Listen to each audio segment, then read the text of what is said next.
नमस्कार दोस्तों, राधे राधे, जय श्री कृष्णा। देखिए दोस्तों, आज हम समझेंगे प्राचीन भारत के इतिहास में जो धार्मिक सुधार आंदोलन हुए उनके बारे में हम देखते हैं। तो मुख्यतः दो धर्म उस समय विकसित हुए, जिनमें से एक है बौद्ध धर्म और एक है जैन धर्म। तो एक एक करके हम दोनों पढ़ेंगे। आज का हमारा टॉपिक है बौद्ध धर्म। तो बात करते हैं बौद्ध धर्म की।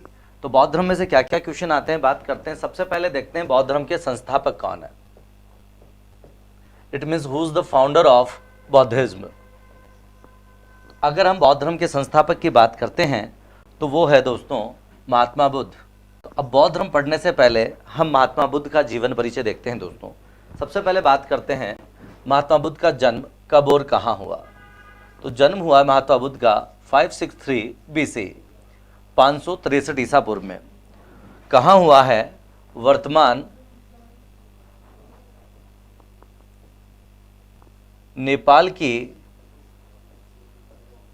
तराई में, नेपाल की तराई में स्थित कपिलवस्तु गणराज्य के अंतर्गत लुम्बिनी वन में हुआ है। कपिलवस्तु गणराज्य के अंतर्गत कहां हुआ है? लुम्बिनी वन में हुआ है दोस्तों। लुम्बिनी वन को ही कालांतर में रुमिनदेई कहा गया।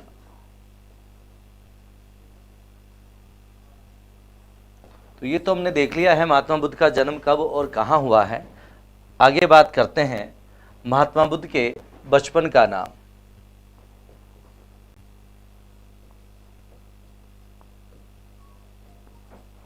महात्मा बुद्ध के बचपन का नाम था सिद्धार्थ। ठीक है, पहले पर्सनल डिटेल देख लेते हैं, जैसे रिज्यूमे होती है, फिर हम इनकी क्वालिफिकेशन यानी कि जो जो इन्होंने कार्य किए वो देखेंगे। तो बचपन का नाम है सिद्धार्थ।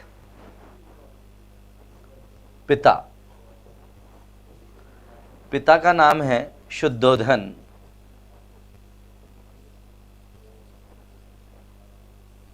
जो कि शाक्य कुल के मुखिया थे, इसीलिए हम आगे चल के देखेंगे सिद्धार्थ को शाक्य मुनि भी कहा जाता है।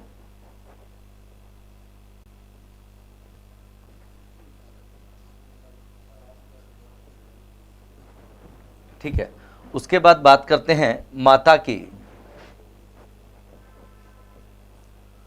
तो माता का नाम था इनकी का महामाया। इनकी मृत्यु बुद्ध के जन्म के 7वें दिन हुई।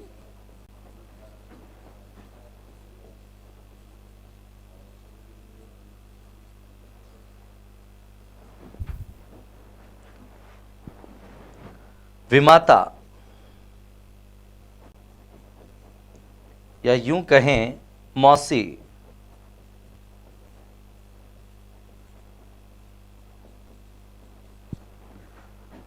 प्रजापति गौतमी। ठीक है, फिर बात करते हैं इनकी पत्नी की। तो इनकी पत्नी का नाम था यशोधरा।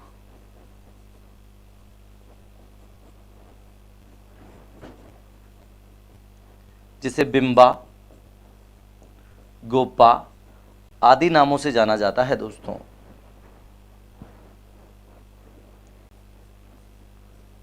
पुत्र है इनका राहुल। ठीक है, अब हम 1 बाय 1 एक एक करके इनके बारे में देखते हैं दोस्तों, समझते हैं। उसके अलावा मैं इनके गुरु का नाम और लिख दूं।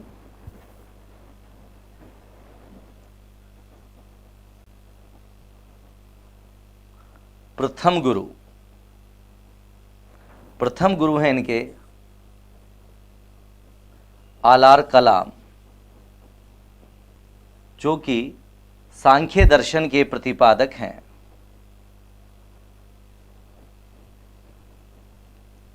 ठीक है, ये इनके पहले गुरु हैं।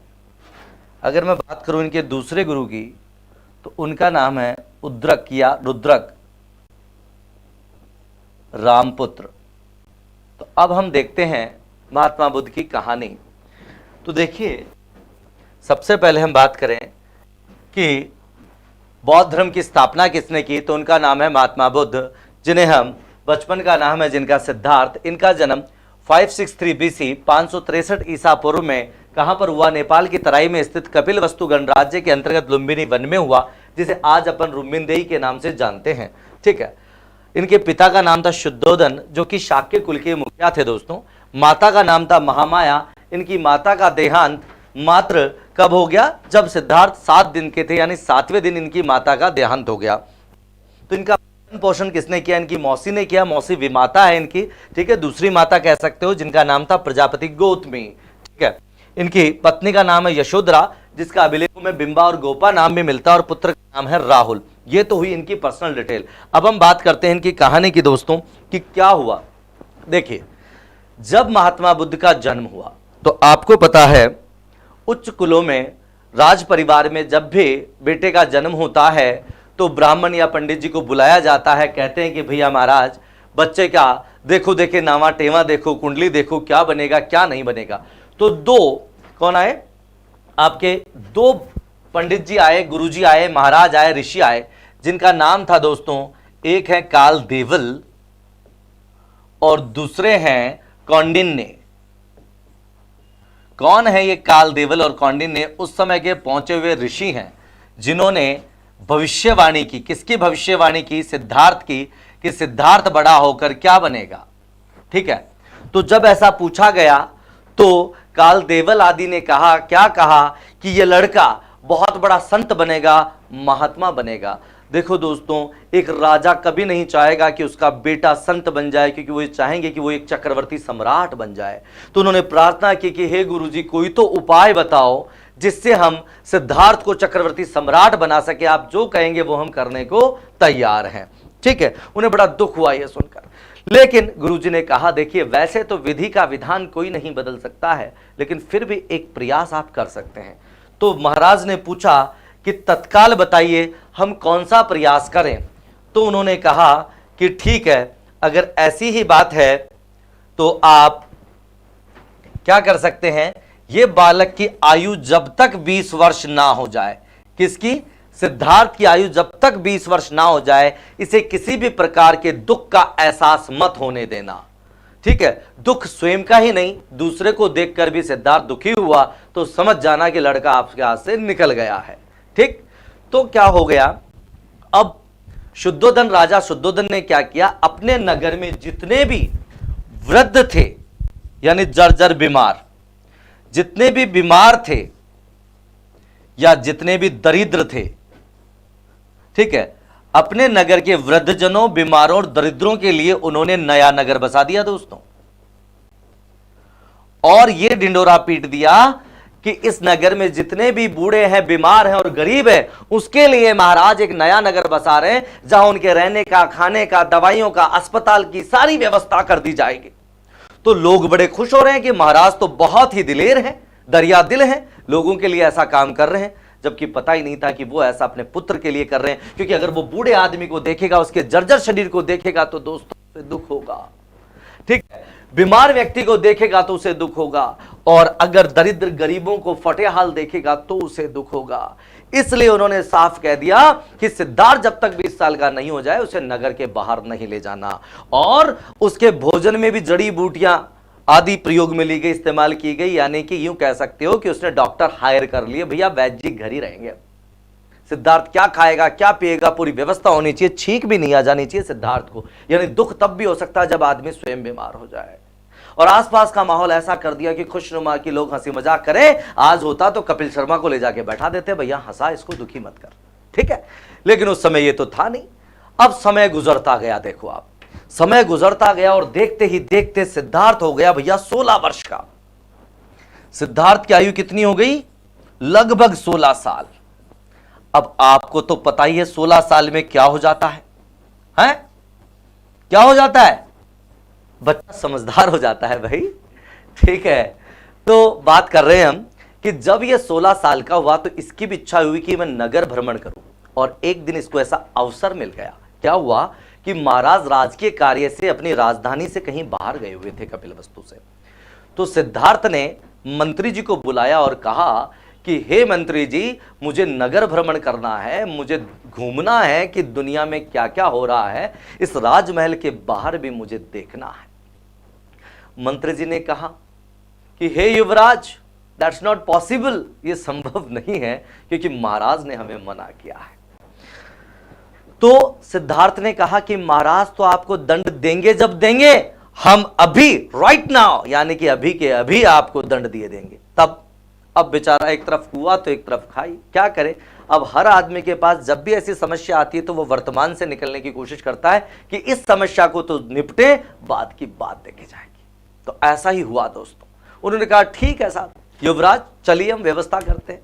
तो पूरा लवाजमा हो गया, ठीक है, यानी कि आगे पीछे रथ ही रथ हो गया और खाने पीने की रसद के सामान हो गए। बैद जी भी साथ ले लिए, डॉक्टर साहब भी, भाई चलो चलो चलो। अब देखो क्या हुआ, सिद्धार्थ घर से बाहर निकला। तो ये मैं वो दिखाना चाह रहा हूं, सिद्धार्थ के जीवन के वे 4 दृश्य जिसने सिद्धार्थ का जीवन ही बदल दिया दोस्तों, और हमारे लिए जीके बना गया। खैर, तो बात करते हैं वे 4 दृश्य जिन्होंने सिद्धार्थ का हृदय परिवर्तित कर दिया।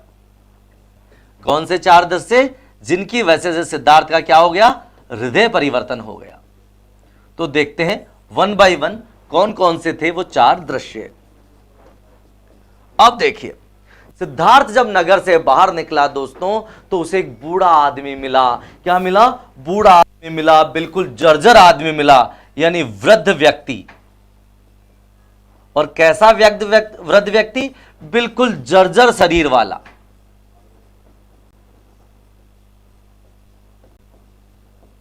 यानी मैं यूं कहूं कि वो बूढ़ा आदमी ऐसे लकड़ी हाथ में लेके यूं चल रहा था, बिल्कुल उससे चला भी नहीं जा रहा था, मुंह में दांत नहीं थे, बोला नहीं जा रहा था, है? और वो बोलता है, वो देखता है, सिद्धार्थ तो देखता है कि ये कौन सा जीव है। उसे नहीं पता कि बूढ़ा आदमी भी कोई चीज होती है, क्योंकि आज तक उसने बूढ़े ना सुने थे ना देखे थे। उसे तो युवा जवान ही नजर आते थे चारों ओर, क्योंकि महाराज ने नगर खाली करा दिया था बूढ़ों से।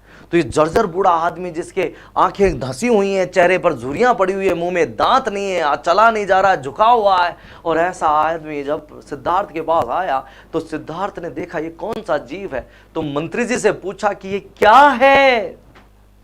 मंत्री जी ने कहा कि हे युवराज क्षमा करें, क्योंकि मंत्री जी समझ गए कि आज मेरी लगने वाली है, पर उन्होंने कह दिया कि हे युवराज, ये वृद्ध व्यक्ति, जितने में वृद्ध व्यक्ति पास आता है और बोलता है, क्या बोलता है, और युवराज आप कैसे हैं, यानी कि उससे बोला नहीं जा रहा भाई ढंग से।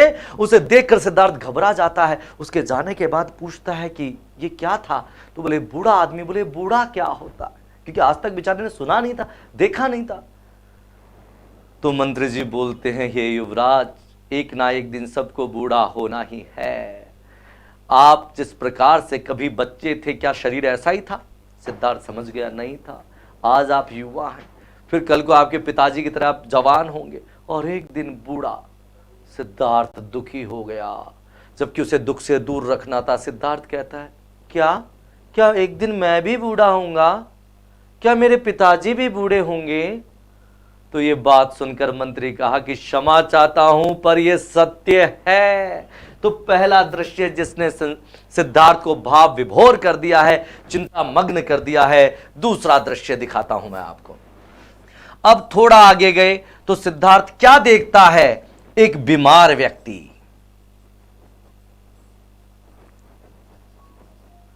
तो जब नगर से बाहर निकले तो दूसरे दृश्य क्या दिखा? एक बीमार व्यक्ति बोरी का टाट ओढ़कर नगर के बाहर बैठा हुआ है सड़क के किनारे, और वो विकृत है क्योंकि उसके कुष्ठ रोग है। उस जमाने में कोढ़ रोग को पाप माना जाता था। शरीर विकृत हो चुका है, त्वचा कोशिकाएं मृत हो चुकी है। तो सिद्धार्थ ने उसे देखकर पूछा कि व्हाट इज दिस, ये कौन सा जीव है भाई? ऐसा जीव तो हमने नहीं देखा है।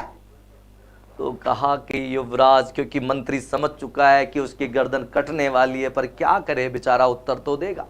बोलो होगा जो होगा, देखा जाएगा। उसने कहा, युवराज ये बीमार व्यक्ति है। व्यक्ति है? कैसा व्यक्ति है? बोले बीमार है। ये बीमार क्या होता है भाई? उसने बताया कि ये शरीर हमेशा एक जैसा नहीं होता है, कभी क्या बीमारी हो जाती है तो उस समय शरीर जर्जर हो जाता है, फटे हाल हो जाता है, उठा बैठा नहीं जाता है, चला फिरा नहीं जाता है। सिद्धार्थ का एक ही प्रश्न, क्या सभी बीमार हो सकते हैं? क्या एक दिन मैं भी बीमार हो सकता हूं? क्या मेरे पिता भी? उसने कहा, हाँ भाई दादा, हाँ हो सकता है। तो ये दृश्य देखकर भी उसका मन दुखी हो गया है मित्रों। और अब देखते देखते हैं उसका अगला दृश्य क्या है। और इस बार देखो उसके तो वो उस जमाने में हार्ट अटैक नहीं आते थे भैया, नहीं तो उसके हृदयघात आ जाता। वो देखता है मृत व्यक्ति, अर्थात शव यात्रा।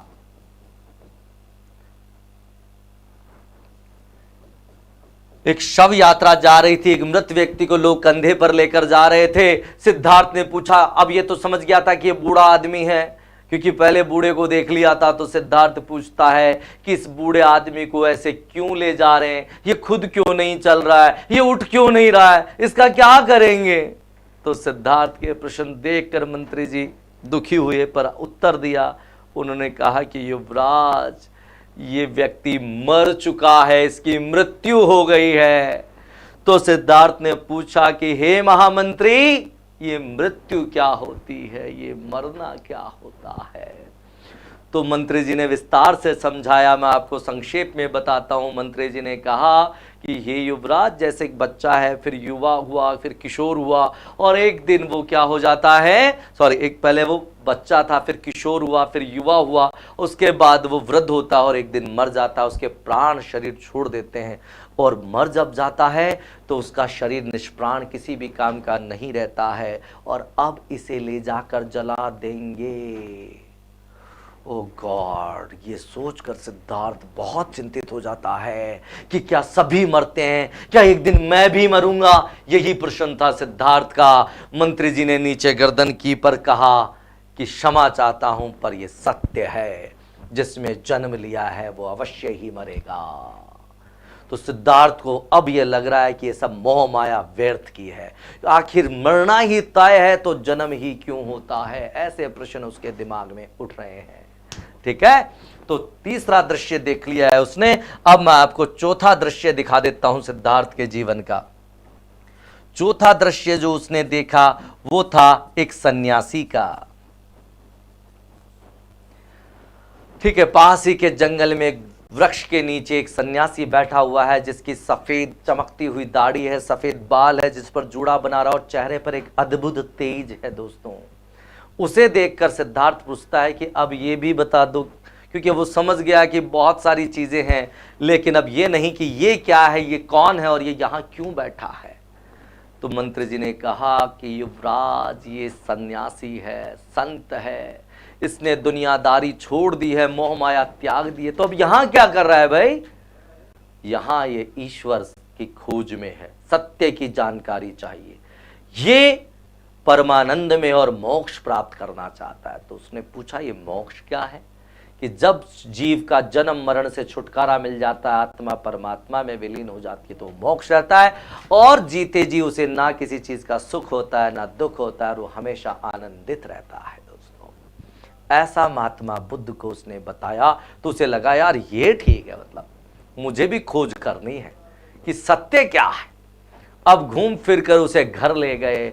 घर जाने के बाद बालक एकांत में बैठा है, दुखी बैठा है, सोच रहा है। इतने में पिताजी का आगमन हुआ।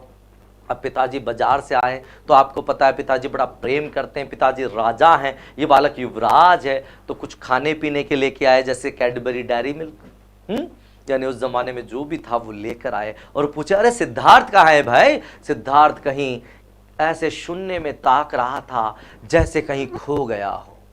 पूछा, सिद्धार्थ क्या हुआ पुत्र, तुम ऐसे क्यों हो रहे हो, हैं? उसके हाथ वाथ लगाया, भाई कहीं बीमार तो नहीं हो गया है बच्चा। सिद्धार्थ ने पिताजी से कहा, हे पिताजी, ईश्वर कौन है, कहाँ रहता है, कैसे मिलेगा, और जब मृत्यु तय है तो जन्म ही कैसे हो, जन्म ही क्यों होता है भाई, मुझे बताओ तो सही। पिताश्री पिताश्री समझ गए कि कुछ तो गड़बड़ है दया, कुछ तो गड़बड़ है। उन्होंने मंत्रियों को बुलाया, किसी ना किसी मंत्री ने कानाफूसी की कि महाराज वो फला मंत्री ले गया था सिद्धार्थ को आपके मना करने के बाद भी। अब मंत्री को तो सजा देंगे, लेकिन अब करें क्या सिद्धार्थ का। वापस लोगों से पूछा ताछा, भाई कोई उपाय।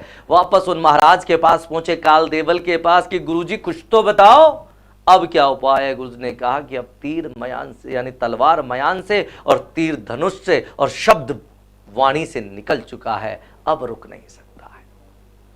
कोई छोटे मोटे इधर उधर जो मिल रहे हैं महाराज उनसे पूछ रहे हैं। तो आखिरी में किसी ने ऐसे अपनी तरह ही बता दिया। अपन भी तो कहते हैं कि भैया ये लड़का बैरागी हो रहा है या साहब ये बिगड़ रहा है, तो लोग कहते हैं कि इसकी शादी कर दो, जिम्मेदारी पड़ेगी तो अपने आप ठीक हो जाएगा। तो भैया 16-17 साल की उम्र में विवाह कर दिया गया यशोधरा से। अब सिद्धार्थ की हो चुकी है शादी। भैया क्या हो गई है? शादी। तो अब सांसारिक मोह माया में वो थोड़े दिन पड़ा रहा, जकड़ा रहा, लेकिन उसका मन फिर भी यदा कदा विचलित होता ही रहता था।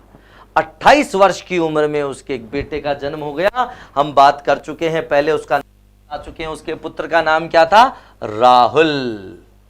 ये नाम इसलिए पड़ा क्योंकि इसका शाब्दिक अर्थ होता है दोस्तों बंधन।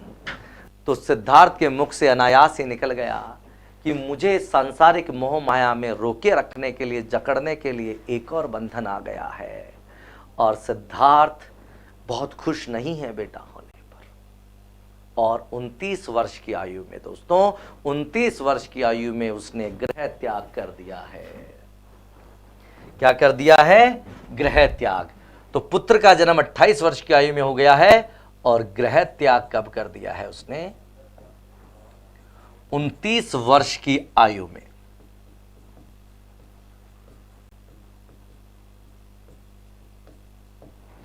उनतीस वर्ष की आयु में अपने परिजनों को रात्रि में सोता हुआ छोड़कर अपने सारथी और अपने घोड़े को लिया और वो रवाना हो गया है दोस्तों। ठीक है, अब देखते हैं अपन आगे। तो वो चला गया है यहां से, तो उसके सारथी का क्या नाम था पूछ लेते हैं कई बार। तो सारथी का नाम था दोस्तों, क्या नाम था उसके सारथी का?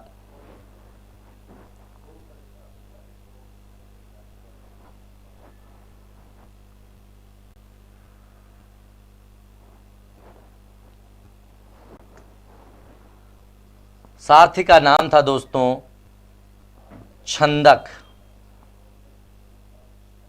जिसे कई लोग चन्ना भी बोल देते हैं।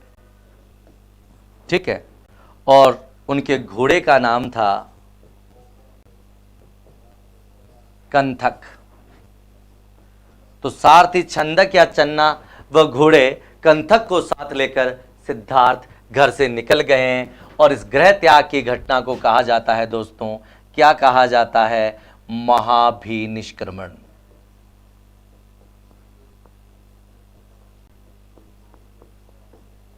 और इसका प्रतीक है दोस्तों अश्व।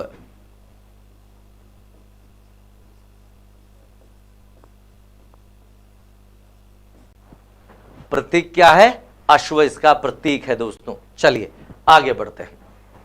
अब उसके बाद जब यह गृह त्याग करके निकला तो वैशाली के समीप इसे अपने गुरुजी मिले। कहां मिले? हमने बात की थी, वैशाली के समीप गुरुजी मिल गए। नाम था आलार कलाम। तो आलार कलाम से ज्ञान लेना चाहता है, शिक्षा लेना चाहते हैं। और सिद्धार्थ उनके पास पहुंचते हैं, जो कि सांख्य दर्शन के प्रतिपादक है, प्रणेता है आलार कलाम। उनके पास जाते हैं, अनेक प्रश्नों का उत्तर उन्हें आलार कलाम से मिलता है, लेकिन वो पूर्णतः संतुष्ट नहीं हो पाते हैं सिद्धार्थ और आगे बढ़ जाते हैं। उसके बाद उन्हें अगले गुरु मिलते हैं उद्रक या रुद्रक रामपुत्र। उनसे भी वो कई प्रकार की शिक्षा लेते हैं, पर फिर भी वो पूरी तरह से क्या नहीं हो पाते हैं? संतुष्ट नहीं हो पाते हैं। फिर उसके बाद में वो आगे बढ़ जाते हैं और ओनामा नदी के किनारे उन्हें 5 ब्राह्मण मिलते हैं। उन 5 ब्राह्मणों से वो साथ हो जाते हैं और अपना मुंडन उंडन करा लेते हैं और एक भगवा वस्त्र धारण कर लेते हैं और एक सन्यासी या वैरागी की भांति वहां पर क्या करने लग जाते हैं? वो ज्ञान प्राप्त के लिए तपस्या में रत हो जाते हैं दोस्तों। ठीक है, क्या करने लग जाते हैं? तपस्या में रत हो जाते हैं। तो हमने देख लिया कि उन्हें वैशाली के समीप गुरुजी मिल गए हैं। ठीक है, क्या नाम था? हमने बात कर ली उनकी, आलार कलाम। उसके बाद वो ठीक है संन्यास अवस्था में प्रवेश कर जाते हैं। उसके बाद में वो कठोर तपस्या करते हैं, लेकिन उन्हें ज्ञान नहीं मिलता। उसी जंगल में एक ऋषि का आश्रम था। तो सुजाता नामक ऋषि कन्या थी। तो ऋषिवर कहते हैं कि बेटा इन 5-6 जो साधक हैं इन्हें भी भोजन कराओ। उस दिन उनके यहाँ खीर बनी थी दोस्तों। क्या बनी थी? खीर। तो खीर लेकर सुजाता उनके पास जाती है, पांचों ब्राह्मण मना कर देते हैं क्योंकि वो कठोर तप करना चाह रहे हैं। और सिद्धार्थ के पास पहुंचते हैं। राजा का बेटा था, अब तक बड़े बड़े पकवान खाए थे, अच्छे अच्छे पकवान खाए थे। खीर देखकर उसका मन ललचाए, रहा ना जाए हैं। लेकिन क्या करें दोस्तों, वो तपस्वी बना हुआ था, खाना चाहता था पर खा नहीं पा रहा था। यानी यूं कहूं कि ये देखकर उसका मन ललचा रहा था, यानी जैसे देख रहा हो उसके तरफ कि ऐसे ऐसे कि खाऊंगा, लेकिन भैया उसका दिल तो कह रहा था पर वो मना कर रहा था, उन पांचों की ओर देख रहा था, भाई क्या करें। तब सुजाता उसकी मनोदशा भांप गई और उसने कहा कि हे तपस्वी, वीणा के तार को इतना मत खींचो कि वो टूट जाए, और वीणा के तार को इतना भी ढीला मत छोड़ो कि उसमें सुर ही उत्पन्न ना हो। यानी उसने उसको मध्यम वार की शिक्षा दी दोस्तों, कि ना तो अति इस तरीके से होनी चाहिए, ना अति, यानी ना तो अत्यधिक कोई चीज की ज्यादा होनी चाहिए, ना ही किसी चीज की अत्यधिक कमी होनी चाहिए। तो इसी प्रकार से मैं ये कहना चाह रहा हूं आपको कि महात्मा बुद्ध को मध्यम मार्ग की शिक्षा पहली बार किसने दी? तो मध्यम मार्ग की शिक्षा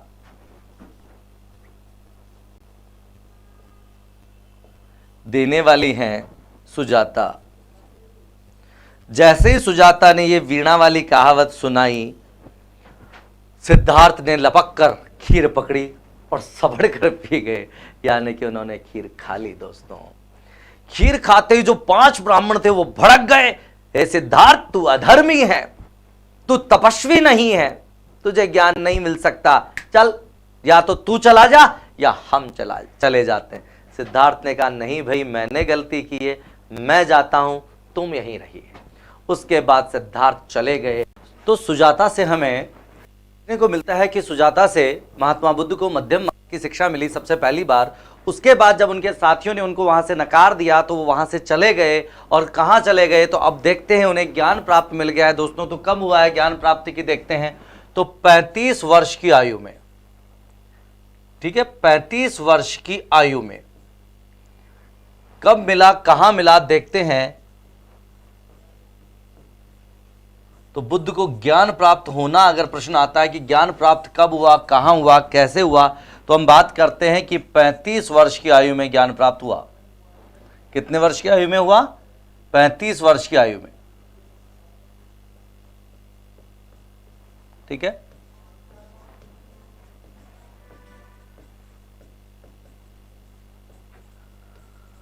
तो 35 वर्ष की आयु में ज्ञान कौन से स्थान पर प्राप्त हुआ? अगर वो स्थान पूछ लेते हैं आपसे कि कहां पर मिला है ज्ञान,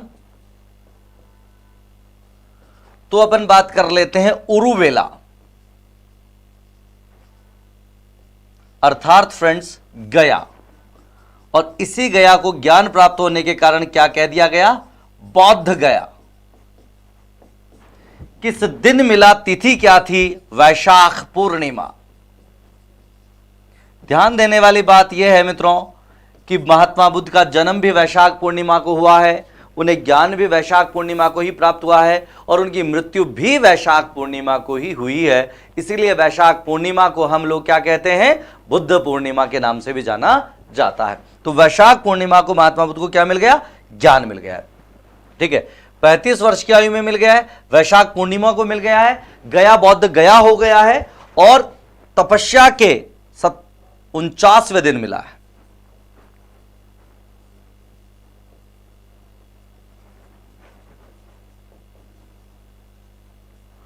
यानी लगातार तपस्या करते रहने के 49वें दिन उन्हें ज्ञान प्राप्त हुआ है दोस्तों। ठीक है, फिर बात करते हैं किस नदी के किनारे मिला है। तो वो नदी है निरंजना नदी।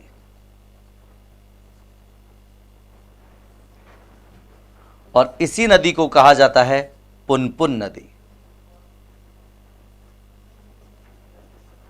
ठीक है, तो निरंजना नदी के किनारे 35 वर्ष की आयु में उरुविला अर्थात गया, बौद्ध गया में सिद्धार्थ को ज्ञान प्राप्त हो गया है वैशाख पूर्णिमा के दिन। और इस दिन से सिद्धार्थ क्या कहलाए? बुद्ध कहलाए। तो हम देखते हैं इनके क्या क्या नाम हो गए हैं दोस्तों। ज्ञान प्राप्ति के बाद सिद्धार्थ बुद्ध हो, अगले ही दिन से सिद्धार्थ तथागत हो गए। क्या हो गए दोस्तों? तथागत हो गए।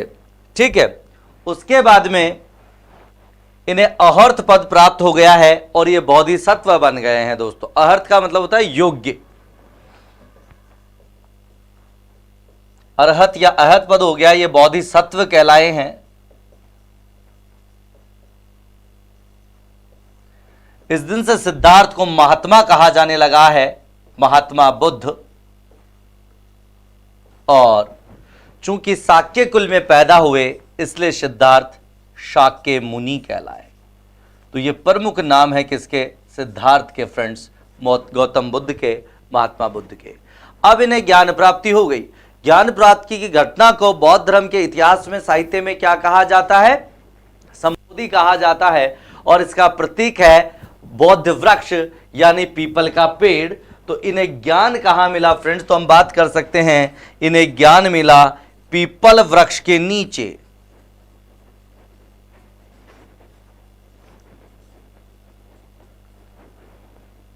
चलिए, अब इसके बाद में इन्होंने प्रथम उपदेश दिया, क्योंकि अब विद्वान बन गए हैं दोस्तों। प्रथम उपदेश दिया इन्होंने सारनाथ में। सारनाथ में दिया, किन्हें दिया? उन्हीं प्राच ब्राह्मणों को दिया जो इसके साथ थे।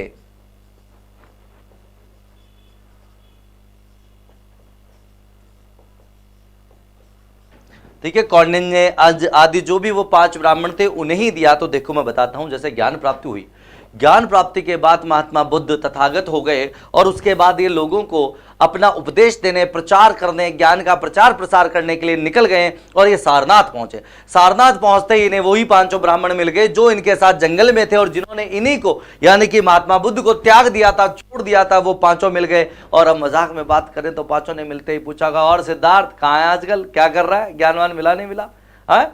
तो सिद्धार्थ ने उन्हें बैठाया, महात्मा बुद्ध ने, और उन्हें उपदेश सुनाए। तो उपदेश सुनते ही वो शिष्य बन गए और उस दिन से महात्मा बुद्ध की ख्याति चारों ओर फैलने लगी मित्रों। और इस घटना को बौद्ध धर्म के इतिहास में महाधर्म चक्र प्रवर्तन कहते हैं। इसका प्रतीक है चक्र, जो कालांतर में हमें अशोक चक्र के रूप में नाथ में देखने को मिला है, जो कि सम्राट अशोक ने बनाया था, जो आज भारत का क्या है? अशोक चक्र क्या है? भारत का आपके तिरंगे में स्थान प्राप्त करता है दोस्तों। चलिए आगे बढ़ते हैं। तो प्रथम उपदेश। अब प्रश्न आता है, महात्मा बुद्ध ने अपने सर्वाधिक उपदेश कहां दिए? ये तो प्रथम था।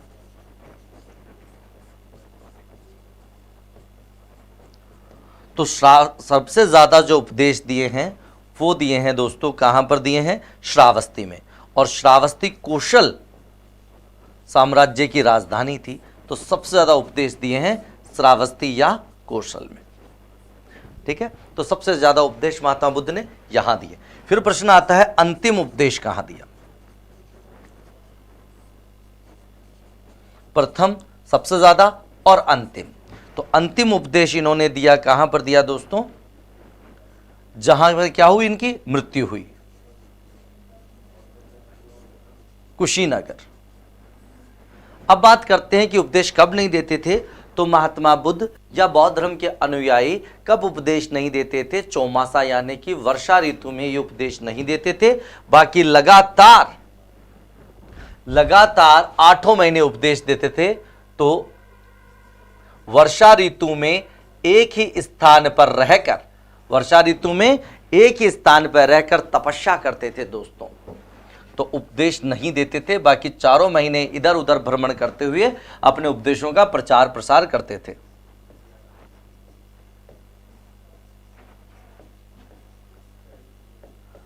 अब इसी प्रकार से देते देते उपदेश देते देते वृद्धावस्था आ गई। और जब वो 80 वर्ष के थे दोस्तों, कितने? इनकी आयु कितने थी? 80 वर्ष। तो एक जगह है दोस्तों पावा, पावा में इन्हें चुंद नामक व्यक्ति के घर इनको इनवाइट किया गया और चुंद नामक व्यक्ति के घर इन्होंने भोजन के रूप में ग्रहण किया दोस्तों शुकर माधव।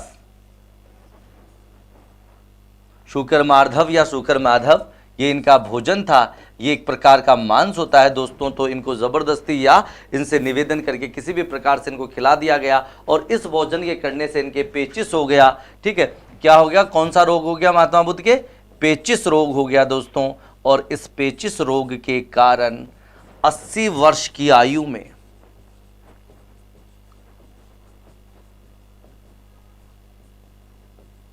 ठीक है 80 वर्ष की आयु में 483 BC 483 ईसा पूर्व में कहां पर कुशीनगर में इनका देहांत हो गया। यानी कुशीनगर में इन्होंने क्या कर दिया, शरीर त्यागा, देह त्याग दी भैया। तो इस प्रकार से महात्मा बुद्ध इस दुनिया से चले गए। महात्मा बुद्ध तो चले गए, लेकिन इनकी यादें, इनकी शिक्षाएं, इनके द्वारा दी गई पाठ आज भी लोगों को याद आते हैं।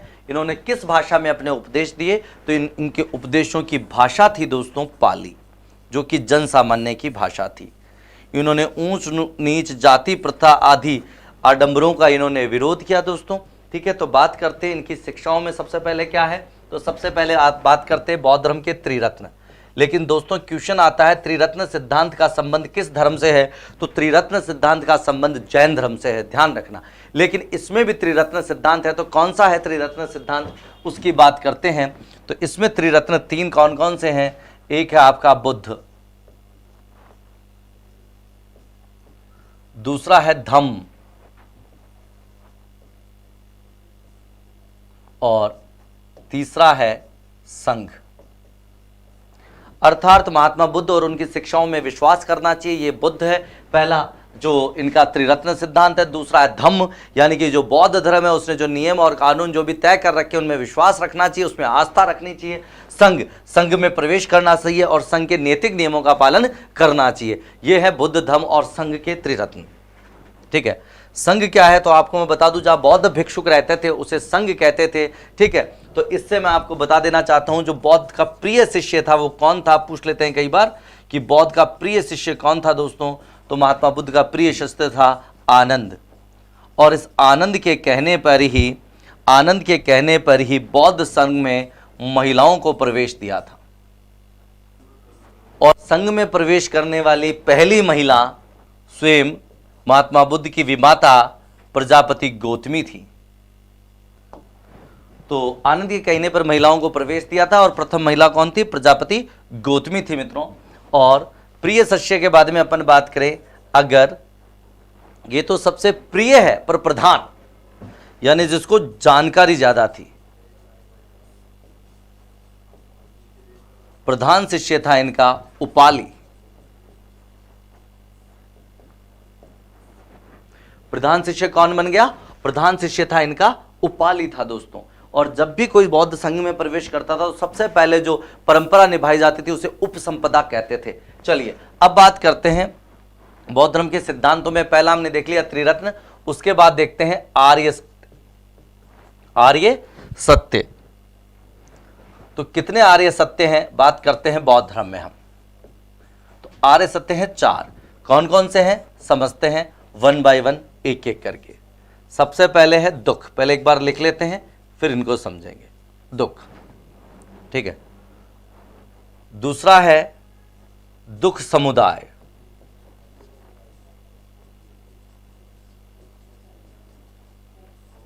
ठीक है।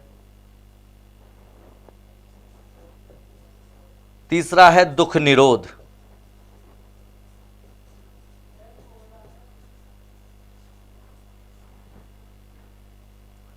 और चौथा है दुख निरोध गामिनी प्रतिपदा। चलिए तो अब इनको वन बाय वन एक एक करके समझते हैं। महात्मा बुद्ध कहते हैं कि प्रथम आर्य सत्य क्या है, दुख है। अर्थात इनका मतलब है समस्त संसार दुखमय है।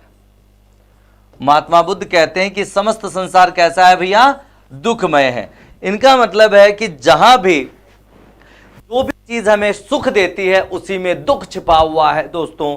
जैसे अगर हम बात करें कि हम कुछ अच्छा खाना चाहते हैं, अगर हमने खा लिया तो हमें आनंद आया, लेकिन कुछ देर बाद जब वो चीज हमें नहीं मिलेगी तो हमें दुख होगा। इसी प्रकार किसी प्रियजन से मिलने की इच्छा हमें खुशी देती है, लेकिन नहीं मिल पाने पर वो दुख होता है। इसी प्रकार अगर हम बात कर लेते हैं कि जब आदमी पैदल चलता है तो साइकिल चाहता है, साइकिल वाला बाइक कार वाला फिर लग्जरियस कार्स जाता है दोस्तों, तो उसकी इच्छाएं कभी खत्म नहीं हो पाती है और उसका जीवन दुखी होता है। जब बच्चा स्कूल में पढ़ता है तो सोचता है कि मैं 10th पास कर लूं, फिर 12th, फिर कॉलेज, फिर कंपटीशन, फिर नौकरी, और उसके बाद भी दुखी रहता है, कभी ट्रांसफर के चक्कर में, तो कभी बॉस ने ताड़ दिया उसके चक्कर में। तो महात्मा बुद्ध कह रहे हैं कि जो भी जीवन ले रहा है, जिसमें भी प्राण है, वो समस्त प्राणी दुखी है। ये कौन कह रहा है? महात्मा बुद्ध कह रहे हैं दोस्तों कि समस्त संसार दुखमय है। अब कह रहे हैं कि दुख समुदाय, इसका मतलब है दुख का कारण। क्या दोस्तों? दुख का कारण। ये कह रहे हैं कि दुख का कारण, और दुख का कारण इन्होंने बताया तृष्णाओं को, यानी कि इच्छा को। इसको समझाने के लिए महात्मा बुद्ध ने एक सिद्धांत भी दिया है जो उनके दूसरे और तीसरे सत्य को समझाता है। उसे कहते हैं प्रतीत्य समुत्पाद या कार्य कारण संबंध। अर्थात प्रत्येक कार्य के पीछे कोई ना कोई कारण आवश्यक रूप से जिम्मेदार होता है। बिना कार्य के कोई भी कारण नहीं होता है मित्रों।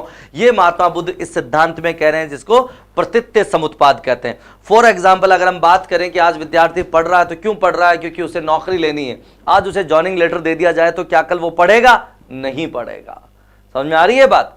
तो इसलिए हम कह सकते हैं कि अगर मान लो आदमी भूखा है, वो घर फटाफट जाता है कि भोजन करना है, भूख लग रही है, लेकिन उसे पेट भर के भोजन रास्ते में मिल जाए तो वो घर तो जाएगा, पर घर जाते ही ये नहीं कहेगा कि मुझे भोजन करना है। समझ में आ रही है बात? अर्थात जब किसी भी कार्य को करने के पीछे कोई कारण नहीं बचता है तो हम वो कार्य नहीं करते हैं मित्रों। और इन्होंने दुख का कारण बताया तृष्णाओं को, इच्छाओं के, यानी अगर मानव की इच्छाएं समाप्त नहीं होती है तो वो हमेशा दुखी रहता है। तो यही चीज वो तीसरे में कह रहे हैं कि दुख निरोध, अर्थात इच्छा को खत्म करके। कहने का तात्पर्य यह है कि दुख के कारण को अगर समाप्त कर दिया जाए तो दुख भी समाप्त हो जाएगा। तो इसमें उन्होंने बताया है कि दुख को समाप्त करके, यानी इच्छाओं को समाप्त करके कारण को समाप्त कर दें। अगर हम कारण को समाप्त कर दें, यानी इच्छाओं को समाप्त कर दें, तो दुख भी समाप्त हो जाएगा।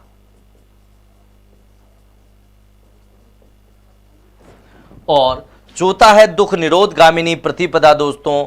इसी दुख निरोधगामिनी प्रतिपदा, यानी कि ये कहना चाह रहे हैं कि इस कारण को समाप्त कैसे किया जाए, इन इच्छाओं पर रोक कैसे लगाई जाए। तो इस कारण को समाप्त करने के लिए ही जो इन्होंने कहा वही दुख निरोधगामिनी प्रतिपदा है, और इसी को अपन कहते हैं अष्टांगिक मार्ग।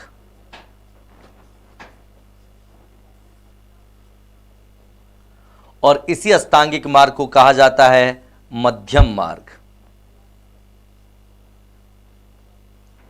तो बात करते हैं अपन अष्टांगिक मार्ग या मध्यम मार्ग किसे कहते हैं दोस्तों। बात करते हैं कि ये 8 तरीके कौन कौन से हैं।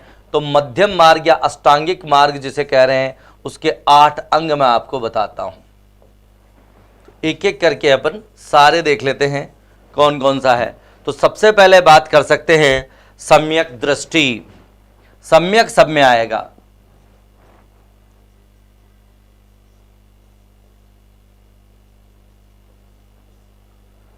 सम्यक दृष्टि, सम्यक संकल्प,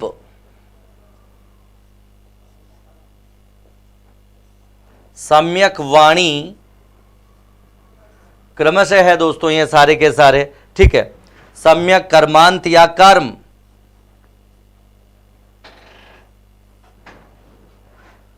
सम्यक आजीव,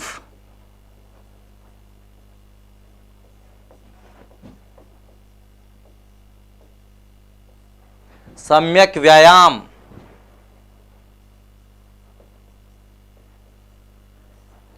सम्यक स्मृति,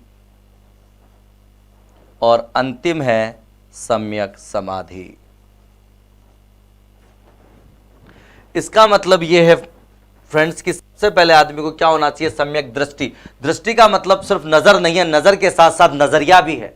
अर्थात कहने का मतलब यह है कि मानव को क्या देखना चाहिए, वही देखना चाहिए जो उसके और लोगों के कल्याण में निहित हो, जिससे लोगों का कल्याण होता हो। आपको अपनी जो थिंकिंग है, अपनी थॉट है, वो बड़ी रखनी चाहिए, सकारात्मक रखनी चाहिए, ये इसका तात्पर्य है। यानी अपने मस्तिष्क में ऐसे ही विचार आने चाहिए जिससे स्वयं का और लोगों का कल्याण होता हो, ठीक है। उसके बाद है सम्यक संकल्प। आदमी को दृढ़ निश्चयी होना चाहिए और उसे सही दिशा में सही कार्य के लिए संकल्पित होना चाहिए। यानी इनका मतलब है कि अपनी इंद्रियों पर नियंत्रण रखना चाहिए। अगर उसने संकल्प कर लिया कि मुझे ये नहीं खाना है, मुझे ये नहीं पीना है या मुझे ये नहीं करना है, तो आदमी को अपने ऊपर नियंत्रण रखना चाहिए मित्रों। जैसे आप लोग संकल्प लें कि इस बार एग्जाम में हमें ज़रूर पास होना है, ठीक है। फिर है सम्यक वाणी। वाणी का मतलब है कि मीठा बोलो, सत्य बोलो, ठीक है। महात्मा बुद्ध ये कहते हैं कि अपनी वाणी पर हमेशा नियंत्रण होना चाहिए। किसी को भी ऐसे शब्द नहीं कहने चाहिए जिसका उसका हृदय दुखी हो। सत्य का साथ कभी नहीं छोड़ना चाहिए, भले ही उससे दुखी क्यों ना हो। यानी सत्य बोलना चाहिए, मानव को सदैव सत्य बोलना चाहिए, ठीक है। फिर है सम्यक कर्मांत, यानी आदमी को सत्कर्म करना चाहिए। सत्कर्म किसे कहते हैं? जिससे प्राणी मात्र को दुख ना पहुंचे, जिससे प्राणी को हानि नहीं हो, वही कार्य सत्कर्म है। जिसे प्राणी मात्र का भला हो, परोपकार हो, यही सत्कर्म है दोस्तों, ठीक है। फिर है सम्यक आजीव, यानी कि व्यक्ति को धन तो कमाना चाहिए लेकिन नैतिक आचरण का पालन करते हुए धर्म कमाना चाहिए। यानी कि आज की भाषा में कहूं तो कानून के दायरे में रहकर धन अर्जन करना चाहिए और अत्यधिक मात्रा में धन नहीं कमाना चाहिए। महात्मा बुद्ध कहते हैं अगर जरूरत से ज्यादा आप धन कमा लेते हैं तो जरूरतमंदों में डोनेट कर देना चाहिए, दान कर देना चाहिए। फिर है सम्यक व्यायाम। व्यायाम का मतलब यहाँ ऐसे नहीं कि आप एक्सरसाइज करें, योग करें या कहाँ चले जाएं, आप जिम चले जाएं। व्यायाम का मतलब है कि मानव को अपने भोजन करने जितना कम से कम परिश्रम करना चाहिए कि उसे अपने ऊपर जो भी रहने खाने पीने में जो भी खर्च हो रहा है वो उसकी मेहनत से कमाया जाए। अगर उसको मेहनत का धन भी नहीं मिल रहा है तो कम से कम जहां वो रह रहा है वहां उसे ऐसा कार्य करना चाहिए जिससे उससे इतना परिश्रम हो रहा हो कि अगर उससे धन मिले तो तुम्हारा स्वयं का खर्चा निकल जाए। तो व्यायाम करना चाहिए और साधना करना चाहिए, ध्यान करना चाहिए, भी ये भी योग है, व्यायाम है। यानी कि शारीरिक और मानसिक रूप से फिट भी रहना चाहिए और मेहनत भी करनी चाहिए। फिर है सम्यक स्मृति। ये कहते हैं कि आपके मस्तिष्क में जो यादें होती हैं, यादें भी वही रहनी चाहिए जो कि आपको आनंद दे, दूसरे को आनंद दे। ऐसी यादें आपके मस्तिष्क में ना रखें आप जिससे आपका हृदय दुखी हो, द्रवित हो, कुंठित हो। और सम्यक समाधि, और जीवन के अंतिम समय में समाधि का मतलब यहाँ आत्महत्या से नहीं है, मरने से नहीं। समाधि का मतलब है ध्यान से है, चिंतन से है, मनन से है, ठीक है। तो 8 तरीके बताए अष्टांगिक मार्ग या मध्यम मार्ग, जिसको पूरा करके, जिनको निभाकर व्यक्ति क्या कर सकता है दोस्तों, व्यक्ति आपके दुखों से छुटकारा पा सकता है, ठीक है। उसके बाद में अपन बात करते हैं, अब हमने एक सिद्धांत की बात की थी अभी हाल ही में कि दूसरे और तीसरे आर्य सत्य को समझाने के लिए इन्होंने एक सिद्धांत दिया है और वो सिद्धांत है प्रतीत्य समुत्पाद। तो हमने समझ तो लिया था पर मैं लिख देता हूं, प्रतीत्य समुत्पाद। इसके अलावा इस सिद्धांत का मतलब हमने देख लिया है, इसका शाब्दिक अर्थ है कार्य कारण संबंध, यानी बिना कारण के कोई कार्य नहीं होता है।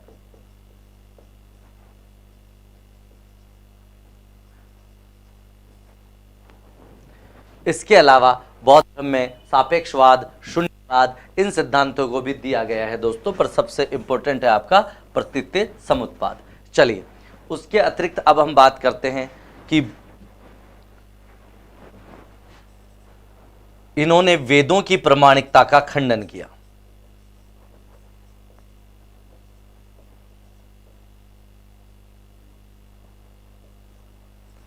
तो वेदों की प्रामाणिकता में इनको विश्वास नहीं था।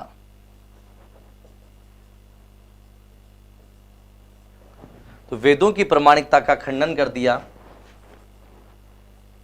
किंतु पुनर्जन्म में विश्वास है।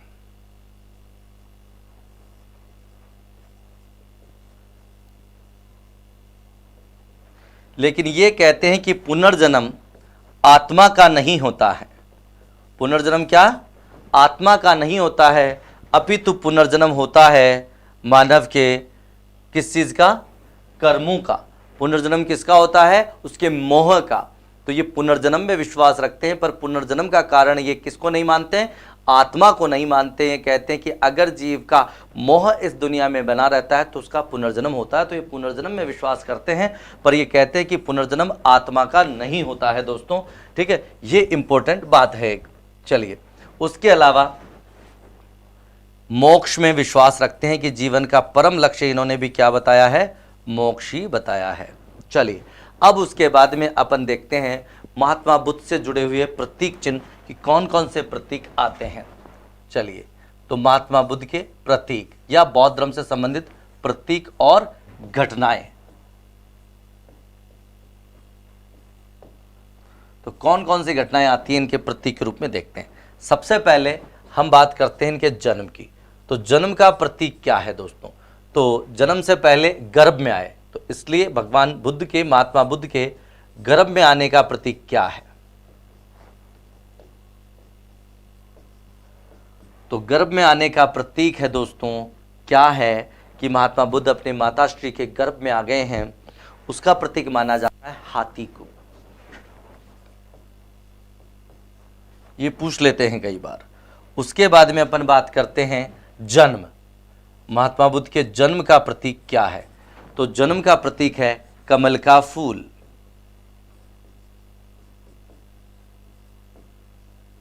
ठीक है, फिर हम बात कर लेते हैं जन्म के बाद में आदमी क्या होता है? युवा होता है।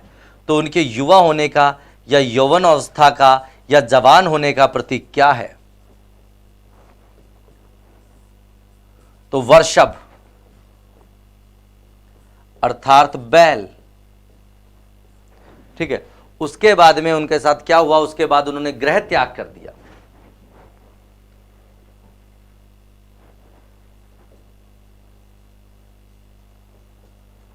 गृह त्याग का प्रतीक क्या है? अश्व। और इस घटना को कहा क्या जाता है बौद्ध धर्म में? महाभिनिष्क्रमण।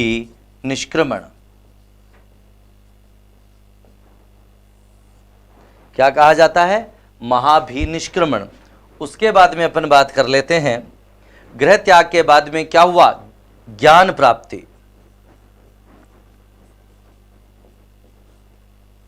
तो ज्ञान प्राप्ति का प्रतीक है बोधि वृक्ष। और बोधि वृक्ष मतलब कौन सा था? पीपल।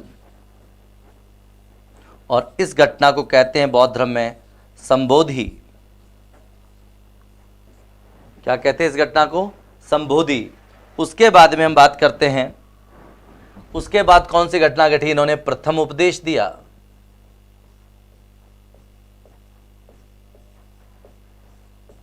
महात्मा बुद्ध द्वारा दिया गया प्रथम उपदेश क्या कहलाता है? ठीक है, प्रतीक क्या है? चक्र, जो सारनाथ में बना हुआ है। और इसका कहते क्या है? महाधर्म चक्र प्रवर्तन।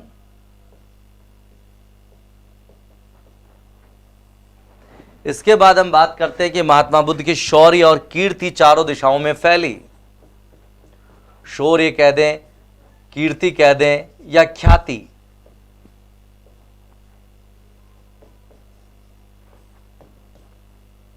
ठीक है, इसका प्रतीक है भाई, क्या है प्रतीक? सिंह, शेर। और उसके बाद इनके जो निर्वाण है,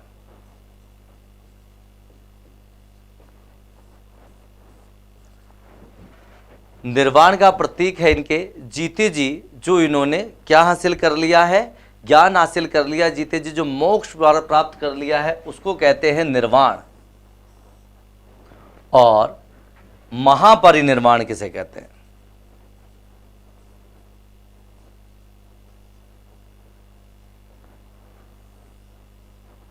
तो महापरिनिर्वाण कहते हैं इनकी मृत्यु को दोस्तों। और इसका प्रतीक है स्तूप। ठीक है, और अगर निर्वाण का प्रतीक पूछ ले तो पद चिन्ह भी कह देते हैं लोग, पर स्पेशली महापरिनिर्वाण का प्रतीक क्या है? स्तूप। तो ये बौद्ध धर्म और महात्मा बुद्ध से जुड़ी हुई प्रमुख प्रमुख बातें थी। अब उसके बाद में हम बात कर लेते हैं दोस्तों जो 4 बौद्ध संगतियां हुई हैं उनकी। तो कितनी बौद्ध संगतियां हुई हैं? 4। तो इसमें से क्वेश्चन आ जाता है, एक तो किस स्थान पर हुई और क्या उसमें विशेष रहा। तो बात करते हैं 1 बाय 1 एक एक करके। ठीक है, तो सबसे पहले हम बात करते हैं पहले की। तो स्थान बात कर लेते हैं, कहां हुई, कब हुई। ठीक है, तो सबसे पहले बात कर ले हैं अपन क्रम संख्या, फिर समय यानी कब हुई, फिर स्थान, फिर राजा, सारी चीजें देखते हैं। तो सबसे पहले समय देखें तो जिस साल महात्मा बुद्ध की मृत्यु हुई उसी साल हुई प्रथम बौद्ध संगीति। ठीक है, कहां हुई? अगर हम स्थान की बात करते हैं तो ये हुई भैया, पहली बौद्ध संगति हुई है आपके राजगृह में सप्तपर्णी गुफा में। राजगृह और प्रॉपर स्थान की बात करें तो सप्तपर्णी गुफा। ठीक है, फिर हम बात करते हैं कि इस समय शासक कौन था, यानी किसके शासन काल में हुई। तो उसके लिए तो अपन एक सूत्र देखते हैं दोस्तों, ए के पहले ए से बनता है, कौन बनता है, किसके काल में हुई? तो अजात शत्रु।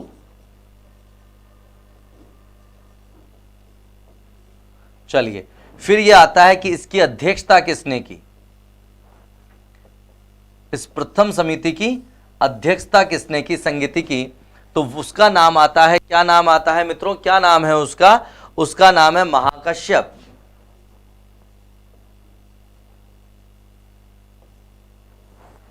तो देखिए, प्रथम बौद्ध संगति 483 बीसी ईसा पूर्व में हुई है, राजगृह में हुई है, अजात शत्रु ने अध्यक्षता की और महाकश्यप ने अध्यक्षता की और अजात शत्रु के काल में हुआ। अब इसमें आता है विशेष, यानी इस प्रथम बौद्ध संगति में क्या विशेष हुआ? तो सीधा सीधा लिख दूं तो दो बौद्ध ग्रंथों की रचना हुई है दोस्तों, और पहला बौद्ध ग्रंथ है आपका सुत्त पिटक,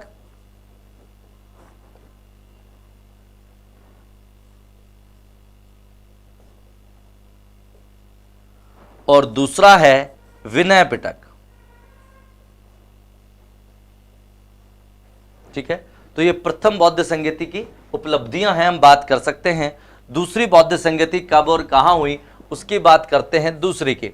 ठीक है, तो दूसरी बौद्ध संगति का सबसे पहले स्थान तो महात्मा बुद्ध की मृत्यु के ठीक 100 साल बाद यानी 383 ईसा पूर्व में 383 बीसी में हो गई है फ्रेंड्स। ठीक है, कहां हुई?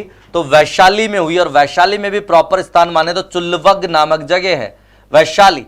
हमने बात की थी किसके काल में हुई, तो बात की थी ए के तो पहला ए अजात शत्रु और फिर के मातली कौन? कालाशोक। कालाशोक को फ्रेंड्स काकवर्ण भी कहते हैं, संभवतः कव्वे के समान काले थे इसलिए इनका नाम काकवर्ण हो गया। ठीक है, तो वैशाली में हुई, कालाशोक थे, काकवर्ण है 383 ईसा पूर्व में हुई, और इसके अध्यक्ष कौन थे? सर्वाकामी, सभाकामिया सर्वकामी। फिर बात करते हैं कि इसमें क्या विशेष हुआ, क्या स्पेशलिटी हुई?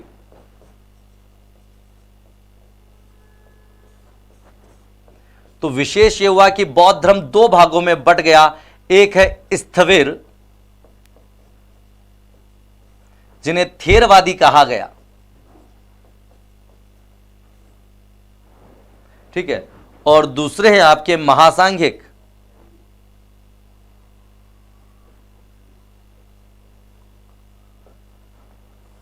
तो ये दूसरी बौद्ध संगति में जो घटनाएं हुई उनकी अपन ने बात कर ली है। उसके बाद में तीसरी की बात करते हैं। तीसरी बौद्ध संगति हुई लगभग 251 ईसा पूर्व में। दोस्तों इसमें 250 भी मान लिया जाता है तो वो गलत नहीं है। तो 251 ईसा पूर्व में कहां हुई? तो ये पाटलिपुत्र में हुई है। ठीक है, पाटलिपुत्र स्थान है किसके शासन में? गाल दो ए के पहले ए से बना अजात शत्रु, फिर के से कालाशोक, फिर ए से अशोक, और इसकी अध्यक्षता किसने की? मोगली पुत्ततिस।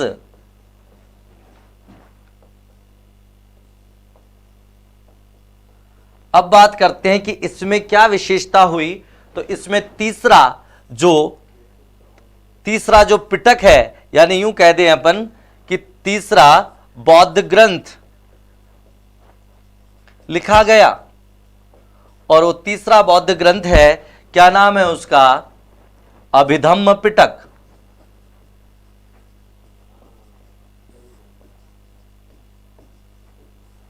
ठीक है, उसके बाद हम बात कर लेते हैं चतुर्थ बौद्ध संगति की। तो चतुर्थ बौद्ध संगति कब हुई इसकी निश्चित तिथि नहीं है, पर माना जाता है कि प्रथम शताब्दी ईस्वी में हुई है, ईसा पूर्व में नहीं हुई है। ठीक है, कहां पर हुई है? तो कश्मीर में कुंडल वन में हुई है।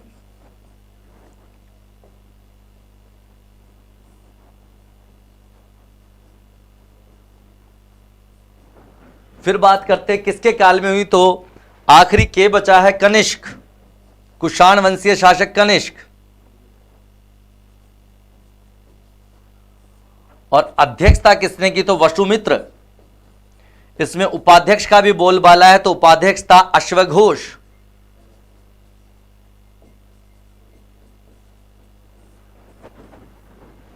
ठीक है फ्रेंड्स, अश्वघोष।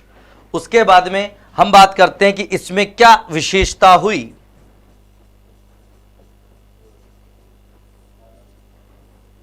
तो विशेष इसमें बौद्ध धर्म निश्चित रूप से दो भागों में बट गया। एक हीनयान दोस्तों, जो दूसरी संगीति में जो थेरवादी या स्थिरवादी थे वही हीनयान कहलाए, और दूसरा जो महासंगिक थे वो बन गए महायान। तो निश्चित रूप से अब बौद्ध धर्म दो भागों में बट गया है। तो देखो, अगर हम बात करते हैं अब कि बौद्ध संगतियों की, तो प्रथम बौद्ध संगति कब हुई? जिस साल जिस साल महात्मा बुद्ध की मृत्यु हुई। और शासक कौन था जिसके काल में हुई? ए, और राजगृह में हुई। तो मैं बात करना चाह रहा हूं, पहले ए को समझा देता हूं। दूसरी हुई समय की बात करें तो 383 यानी उनकी मृत्यु के 100 साल बाद, और शासक था के। ठीक है, फिर हमने बात की तीसरी, तो ये अशोक के काल में हुई है, तो फिर शासक था ए। ठीक है, और उसके बाद में हम लास्ट वाली बात करें इसी में, तो लास्ट वाली हुई है प्रथम शताब्दी ईस्वी में, जिस समय शासक था के। तो हमने शासकों के नाम लिखे ए के, आप समझ रहे होंगे। अब इसके बाद में अगर मैं इसमें आप कहूं कि कहाँ हुई, तो राजगृह का राजा बन गया। तो राजा ने दोस्तों क्या किया? वैशाली को क्या करवाया भैया? पाटले और कुंडल पहनाए और कश्मीर ले गया। इससे आप याद कर सकते हैं, राजा से राजगृह, राजा ने किसको? वैशाली से वैशाली को। ठीक है, पाटले से पाटलिपुत्र, कुंडल से कुंडलवन। तो राजा ने वैशाली को पाटले और कुंडल पे दिलाए और उसको कहां ले गया? कश्मीर ले गया। तो इस प्रकार से अपन इनको याद कर सकते हैं फ्रेंड्स। ठीक है, उसके बाद में अब हम बात कर लेते हैं कि बौद्ध धर्म का जो साहित्य है उसे क्या कहते हैं। तो सबसे पहली बात तो यह है कि किस भाषा में लिखा गया, तो यह पाली भाषा में लिखा गया। ठीक है, इसे क्या कहते हैं? इसे त्रिपिटक कहते हैं। त्रि का मतलब तीन है और पिटक का मतलब पिटारा है, यानी ज्ञान का पिटारा। और वो तीन कौन कौन से हैं आप देख सकते हैं। आपका एक तो है विनय पिटक,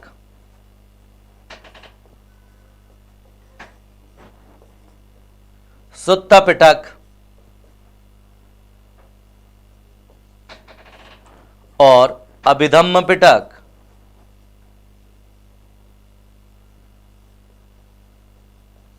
इसके अलावा सिंगली ग्रंथ भी हैं, दीपवंश, महावंश आदि, पर मुख्यतः यही है आपके। उसके बाद में हम देखते हैं, क्या देखते हैं? हीनयान और महायान का डिफरेंस देख लेते हैं। तो हीनयान,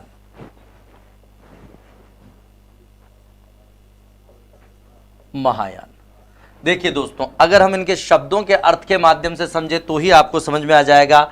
देखिए, हीन का मतलब छोटा या तुच्छ होता है, तो यहां पर हीन का मतलब छोटा, छोटी। ठीक है, और यान का मतलब गाड़ी होता है, तो छोटा यान या छोटी गाड़ी। इसी प्रकार महा का मतलब होता है बड़ा, तो बड़ा यान या बड़ी गाड़ी। और हम जानते हैं कि छोटे यान में कम लोग बैठकर जा सकते हैं और बड़े यान में ज्यादा। यही इनका बेसिक डिफरेंस है दोस्तों। हीनयान जो है वो स्वयं के मोक्ष के लिए काम करता है।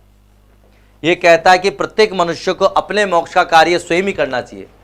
तो स्वयं की मोक्ष के लिए, अर्थात स्वयं के लिए थोड़ा सा ये स्वकेंद्रित है दोस्तों। लेकिन ये बड़ी गाड़ी है, ये कहता है कि हमें स्वयं